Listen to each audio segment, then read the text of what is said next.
నారు పోసినవాడు నీరు పోయడా అనేది మనందరి నమ్మకం. గర్భం విషయంలో కూడా మనలో చాలా మంది ఇలాగే అనుకుంటారు. ఒకసారి గర్భం వస్తే చాలు ఇక అంతా సజావుగా జరిగిపోతుందని అనుకుంటారు. ఇందులో కొంత నిజం లేకపోలేదు. కానీ గర్భం విషయంలో అన్నిసార్లు పరిస్థితులు ఒకేలా ఉండవు. గర్భం పోవడం, కడుపు నిలబడకపోవడం అన్నది చాలా మందికి అనుభవమే. ఈ నేపథ్యంలో తరచూ గర్భస్రావం జరగడానికి కారణాలేంటో, తర్వాతి గర్భాన్ని కాపాడుకునేందుకు ఏం చేయాలో, ఎలాంటి జాగ్రత్తలు తీసుకోవాలో ఇప్పుడు తెలుసుకుందాం.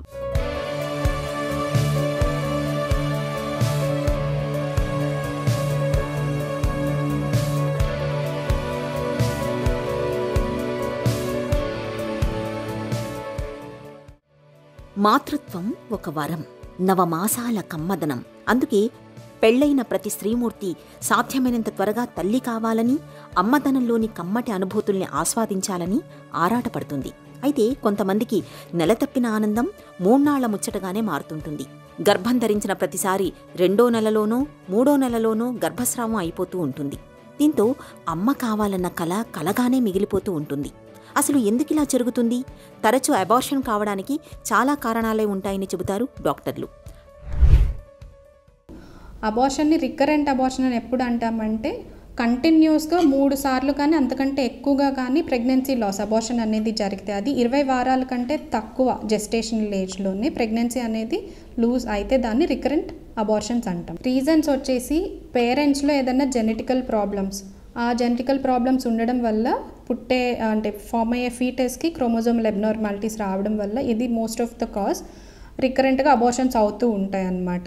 మొదటి 3 నెలల్లో పోయే ప్రెగ్నెన్సీస్లో ఎక్కువ కారణం అనేది ఈ జెనెటిక్ కాజెస్, క్రోమోజోమల్ అబ్నార్మాలిటీస్ ఉంటాయి. తర్వాత ఉండే అబార్షన్స్ లైక్ 16 వీక్స్ తర్వాత నుంచి వచ్చే అబార్షన్స్కి కారణం మోస్ట్లీ గర్భసంచిలో కానీ, గర్భసంచి ముఖద్వారం అంటే సర్విక్స్లో కానీ ఏమన్నా మనకి ప్రాబ్లం ఉన్నట్టు. గర్భసంచిలో ప్రాబ్లమ్స్ వచ్చేసి లైక్ ఏమన్నా ఫైబ్రాయిడ్స్ ఉండడము, లేకపోతే పాలిప్స్ అంటే గడ్డల్లాగా ఏమన్నా ఉండడం, లేదా గర్భసంచి మధ్యలో ఒక గోడలాగా ఉండడం, సెప్టేట్ యూట్రస్ అంటాం దీన్ని. ఇంకేదైనా, లేదా ఒకటిగా ఉండాల్సిన గర్భసంచి 2గా ఉండడం, షేప్ ఆఫ్ ద యూట్రస్ గర్భసంచి షేప్ డిఫరెంట్గా ఉండడం, నార్మల్గా ఉండకుండా, ఇలాంటి సమస్యలు. లేదా సర్విక్స్ ప్రాబ్లమ్స్ వచ్చేసి అంతకుముందు ఏమన్నా సర్విక్స్కి చిన్న బయాప్సీ చేయాల్సి వచ్చి బయాప్సీ చేయడం, లేదా లీప్ అంటారు, అలాంటి ప్రొసీజర్స్ ఏమన్నా చేసినప్పుడు సర్విక్స్ అనేది ఆ ప్రెగ్నెన్సీని హోల్డ్ చేయాల్సిన సర్విక్స్ దాని పట్టుని అంత కోల్పోతుందన్నమాట. ఇన్కాంపిటెంట్ సర్విక్స్ అంటాం. ఇలాంటి రీజన్స్ వల్ల పోయే ప్రెగ్నెన్సీ లాసెస్ సెకండ్ ట్రైమిస్టర్ అంటే 16 వీక్స్ నుంచి ఉంటాయి. అండ్ అదర్ కాజెస్ వచ్చేసి లైక్ PCOD ఇలాంటి వాళ్ళలో కూడా రికరెంట్ ప్రెగ్నెన్సీ లాసెస్ చూస్తూ ఉంటాం. And other immunity disorders like APLA syndrome. Mainly APLA syndrome అంటే it is an autoimmune disorder which affects blood clotting. ఇది ఉన్న వాళ్ళలో కూడా రికరెంట్గా ప్రెగ్నెన్సీ లాసెస్ అనేవి జరుగుతూ ఉంటాయి. పిండం 6వ నెలకు ముందు లేదా 500 గ్రాముల బరువులోపు ఉండి పడిపోయినప్పుడు గర్భస్రావంగా చెబుతారు డాక్టర్లు. వరుసగా 2 నుండి 3 సార్లు అలా జరిగినప్పుడు దానికి గల కారణాలను విశ్లేషించాల్సి ఉంటుంది. సాధారణంగా ఎప్పుడైనా ఒకసారి గర్భస్రావం జరగడానికి 50% మహిళలకు అవకాశం ఉండొచ్చు. ఇవే కాక దీనికి ఎన్నో కారణాలుంటాయి. పిండం తయారీలో లోపాలు ఉన్నప్పుడు సహజంగానే ఎదుగుదల ఆగిపోయి గర్భస్రావం అవుతుంది. ఒక్కోసారి జన్యుపరమైన కారణాలు కూడా ఉండొచ్చు. చిన్న వయసులోనే గర్భం ధరించినప్పుడు, గర్భసంచిలో ఏవైనా లోపాలు ఉన్నప్పుడు, గర్భసంచి ముఖద్వారం వదులుగా ఉన్నప్పుడు, గర్భాశయంలో కణితులు ఉన్నప్పుడు, టీబీ వంటి జబ్బులు ఉన్నప్పుడు, థైరాయిడ్, మధుమేహం వంటి సమస్యలు ఉన్నప్పుడు, తీవ్రమైన మానసిక ఒత్తిళ్లతో బాధపడుతున్నప్పుడు గర్భస్రావం జరిగే అవకాశాలు ఎక్కువగా ఉంటాయి. కంటిన్యూస్గా అబార్షన్స్ అవుతూ ఉన్నప్పుడు మనం గైనకాలజిస్ట్ని కన్సల్ట్ అయినప్పుడు గైనకాలజిస్ట్ ఫస్ట్ బేసిక్గా తన మెడికల్ హిస్టరీ, ఇంతకుముందు అబార్షన్స్ ఎన్నిసార్లు అయ్యాయి, అబార్షన్స్ అయితే కనుక అది మొదటి 3 నెలలు అయ్యాయా లేకపోతే తర్వాత అయ్యాయా, లేదా ఈ అబార్షన్స్ కంటే ముందు ఏదైనా ప్రెగ్నెన్సీ సక్సెస్ఫుల్గా డెలివరీ అయి ఉన్నారా అంటే ప్రీవియస్ ప్రెగ్నెన్సీ హిస్టరీ, వాళ్ళ మెడికల్ హిస్టరీ, ఇది కాకుండా ఇంకేమన్నా ఇతర సమస్యలు ఉన్నాయా, ఇలాంటివన్నీ డాక్టర్కి చెప్పాల్సి వస్తుంది. అండ్ తర్వాత క్లియర్ డీటెయిల్ ఫిజికల్ ఎగ్జామినేషన్ చేసుకొని అండ్ పెల్విక్ ఎగ్జామినేషన్ చేసిన తర్వాత కావాల్సిన blood test like APLA syndrome కానీ, థైరాయిడ్ సంబంధించి కానీ, డయాబెటీస్ సంబంధించి కానీ కావాల్సిన బ్లడ్ టెస్ట్ చేసుకోవాలి. And uterine problems and cervix problems తెలుసుకోవడానికి, ఇన్కాంపిటెంట్ సర్విక్స్ ఏమన్నా ఉందా తెలుసుకోవడానికి మనం ultrasound and other imaging investigations చేసుకోవాల్సి వస్తుంది. జెనెటిక్ ప్రాబ్లమ్స్ తెలుసుకోవడానికి కూడా మనం క్రోమోజోమల్ అబ్నార్మాలిటీస్ ఏమన్నా ఉన్నాయని తెలుసుకోవడానికి దానికి తగ్గ జెనెటిక్ టెస్ట్స్ కూడా చేసుకోవాలి. గర్భం వచ్చి 2 కంటే ఎక్కువసార్లు గర్భస్రావం జరిగినప్పుడు తప్పకుండా వైద్యులను సంప్రదించాలి. రెండోసారి గర్భస్రావం అయినప్పటి నుండి వైద్యుల పర్యవేక్షణలో ఉండి కొన్ని రకాల పరీక్షలు చేయించి ఫోలిక్ యాసిడ్ వాడుకొని మళ్లీ గర్భం కోసం ప్రయత్నించవచ్చు. గర్భస్రావం జరిగినప్పుడు పిండాన్ని విశ్లేషణకు పంపించి ఎటువంటి జన్యు సమస్యలు ఉన్నాయో తెలుసుకోవచ్చు. మేనరికంలో వివాహమైతే దంపతులకు కెరియోటైప్ పరీక్షను నిర్వహించాల్సి ఉంటుంది. ఇంకా అవసరమైన రక్త పరీక్షలు, స్కానింగ్, థైరాయిడ్ టెస్టు జరిపి ఏవైనా ఇబ్బంది తెలిసినప్పుడు తగిన చికిత్స చేయాల్సి ఉంటుంది. గర్భకోశంలో ఏవైనా లోపాలు, సర్విక్స్ వదులుగా ఉండడం వంటివి జరిగినప్పుడు అవసరాన్ని బట్టి ఆపరేషన్ ద్వారా సరిదిద్దొచ్చు. లేదా 4వ నెలలో సర్విక్స్కు కుట్టు వేసి వదులవడాన్ని నిరోధించవచ్చు. గర్భం నిర్ధారణ అయినప్పటి నుండి తగిన మందులు వాడుకుని విశ్రాంతి తీసుకోవాలి. వైద్యుల సలహా ప్రకారం స్కానింగ్ చేయించుకుంటే పండంటి పాపాయికి జన్మనివ్వచ్చు.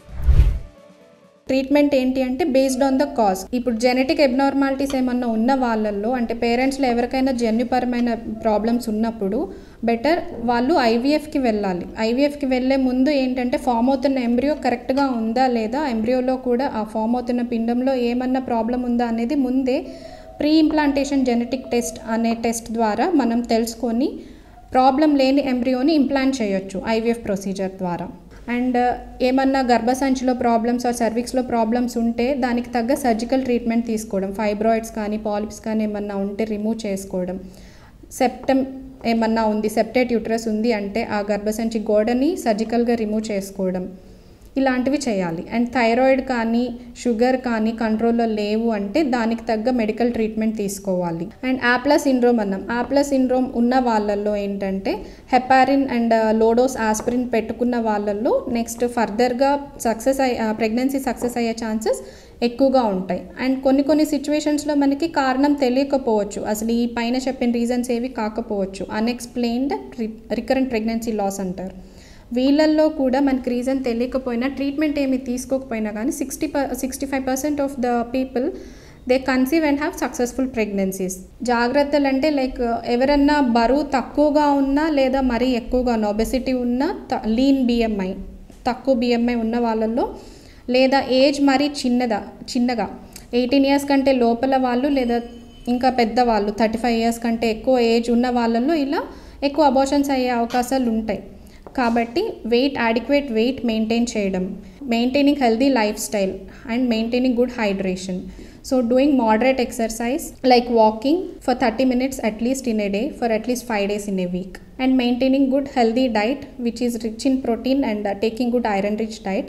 అండ్ ముందు నుంచే వీళ్ళు నెక్స్ట్ ప్రెగ్నెన్సీ అంటే రికరెంట్గా అబార్షన్స్ అయిన వాళ్ళు నెక్స్ట్ ప్రెగ్నెన్సీ ప్లాన్ చేసుకునే ముందు వాళ్ళ గైనకాలజిస్ట్ని ఒకసారి కన్సల్ట్ చేసి వాళ్ళ మెడికల్ చెకప్ అంతా చేసుకుని ఏమన్నా షుగర్ ఉందా, లేకపోతే థైరాయిడ్ ప్రాబ్లమ్స్ ఏమన్నా ఉన్నాయా, పీసీఓడి అలా ఏమన్నా ఉందా, ఇలాంటివి హార్మోనల్ ఇంబ్యాలెన్సెస్ కానీ అలాంటివన్నీ చెక్ చేసుకొని దానికి తగ్గ ట్రీట్మెంట్ తీసుకొని ఫర్దర్గా ప్లాన్ చేసుకోవడం. అండ్ ప్లాన్ చేసుకుంటున్న 1 month ముందు నుంచే ఫోలిక్ యాసిడ్ 400 microgram తీసుకోవాల్సిన అవసరం ఉంటుంది. గర్భం పోయిన తర్వాత చాలా మందికి పట్టుకునే పెద్ద భయం మళ్ళీ గర్భం వస్తుందా రాదా, వచ్చినా నిలబడుతుందా లేక మళ్ళీ ఇలాగే అవుతుందా అన్నది. నిజానికి గర్భం పోవటం అన్నది చాలామందికి ఒక్కసారే ఎదురయ్యే అనుభవం. కాబట్టి ఒక్కసారి గర్భం పోయిందనగానే దిగులు పడాల్సిన పని లేదు. గర్భం పోయిన తర్వాత సహజంగా ఒక ఋతుచక్రం అయ్యే వరకు ఆగి ఆ తర్వాత మళ్లీ గర్భం కోసం ప్రయత్నించవచ్చు. సాధారణంగా ఆరోగ్యకరమైన ఆహారం తీసుకోవటం, మద్యపానం, ధూమపానం వంటి వాటికి దూరంగా ఉండటం, గర్భధారణకు ముందు నుంచే విటమిన్లు, ఫోలిక్ యాసిడ్ మాత్రల వంటివి తీసుకోవటం, అధిక బరువు లేకుండా చూసుకోవటం, ఇవన్నీ తర్వాతి గర్భం ఆరోగ్యకరంగా సాగేందుకు దోహదం చేస్తాయి.